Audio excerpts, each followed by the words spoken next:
Last কিছুদিন অসুস্থতা এত অবস্থা খারাপ ছিল কি বলবো। তো এখন আলহামদুলিল্লাহ অনেক ভালো আছি।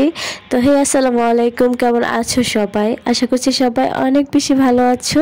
তো একটু ভালো হয়েই দেখো অনেক কাজে লেগে গেছি, টুকিটাকি কাজ ছিল যেগুলো বাকি সুস্থ হলে করব ভাবছি, তো এগুলাতে লেগে গেছি। তো এখানে দেখতে পাচ্ছি যে প্রথমে আমি আমার কাজু বাদামগুলা ভেজে নিয়েছি। এখন আমি মিষ্টি কুমড়ার যে সিটটা আছে ওইটাকে ভেজে নিচ্ছি। এগুলা কাঁচা ছিল, মানে কাঁচা খেতে একটু কেমন যেন লাগে, যদিও কাঁচা খাওয়াটাই ভালো, তারপরও একটু কাঁচা খেতে ভালো লাগে না, তার জন্য আমি একটু হালকা করে রোস্ট করে নিচ্ছি আর কি, বেশিও না, হালকা রোস্ট করে তারপর সবগুলো একসাথে করে বয়ামে রেখে দিব। তো এখন হচ্ছে আমি আখরোটগুলো বেছে নিচ্ছি।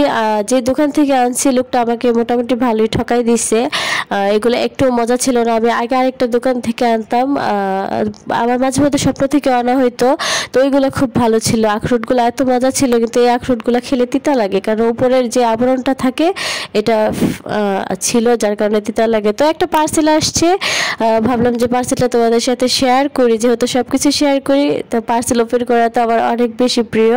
তো তোমাদের সাথে পার্সেলটাও শেয়ার করছি। এই পার্সেলটা আসছে সুদূর সেই মস্কো থেকে, রাশিয়া থেকে। তো মাঝখানে ঢাকাতে ট্রানজিট ছিল, ঢাকার পরে এখন আমাদের ব্রাউনওয়েতে এসে পৌঁছেছে।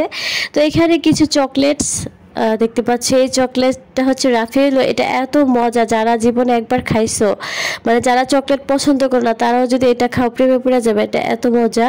আর এখানে একটা মোবাইল ছিল, তো আমার কিছুদিন আগে আমার শাশুড়ির ফোনটা চুরি নিয়ে গেছে, একদম নতুন ফোন ছিল, ব্র্যান্ড নিউ ফোন ছিল, চুরি নিয়ে গেছে। তো ওনার একটা ফোন দরকার, যার কারণে ওনার জন্য এই ফোনটা পাঠানো হয়েছে। এমনিতে আরও অনেক কিছু পাঠানো হয়, তো এখন যেহেতু ওই দেশে সমস্যা চলতেছে, যার কারণে চাইলে অনেক কিছু পাঠানো যায়, এই কয়েকটা জিনিসে অনেক টাকা দিয়ে দিয়ে পাঠাইতে হয়। তো কিছুদিন পর পরে আমাদের মস্কো থেকে পার্সেল আসে, ইনশাল্লাহ সব কিছু তোমাদের সাথে শেয়ার করি, সব কিছু করবো।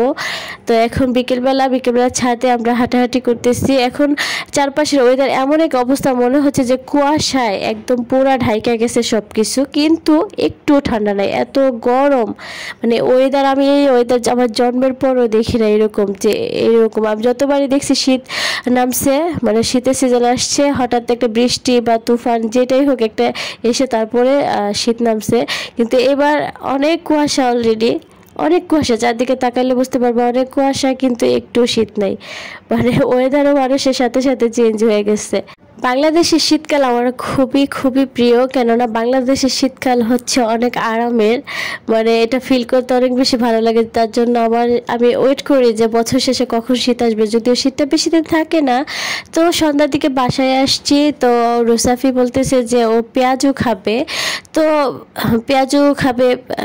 তো বাসায় ডাল ছিল, ডাল ভিজিয়েছি, সাথে সাথে ব্লেন্ড করছি, করে তারপর এখন ডালের বড়া বানানো হচ্ছে, এটা দিয়ে ওরা সান্ত্বনা দেওয়া হবে যে পেঁয়াজু হলে তো ডিপ ফ্রাই করতাম, এটা তো ডিপ ফ্রাই করবো না, বড়াই বানাচ্ছি, কেননা রাতে ভাতের সাথে খাওয়া যাবে। এই বড়াটা কিন্তু গরম ভাতের সাথে অনেক মজা। তোমরা অলরেডি যারা আমার রেগুলার ভিডিও দেখো তারা দেখছো যে এই বড়াটা আমি অনেকবার বানাইছি এবং ভাতের সাথে খাইছি। তো এখানে শেষে কয়েকটা শুকনো মরিচও ভেজে নেব। তো আজকে রাতে এটা খাওয়া হবে, আর আগে দুপুরে তরকারি তো আছে। তো এখানে দেখতে পাচ্ছ পেস্টটা, আজকে কাঁচামরিচ কম ছিল যার কারণে কম দিয়েছি।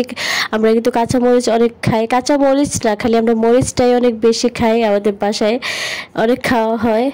তো যাই হোক, তোমরা সবাই অনেক ভালো থেকো, সুস্থ থেকো, দেখা হবে তোমাদের সাথে আগামীকাল। সে পর্যন্ত আল্লাহ হাফেজ।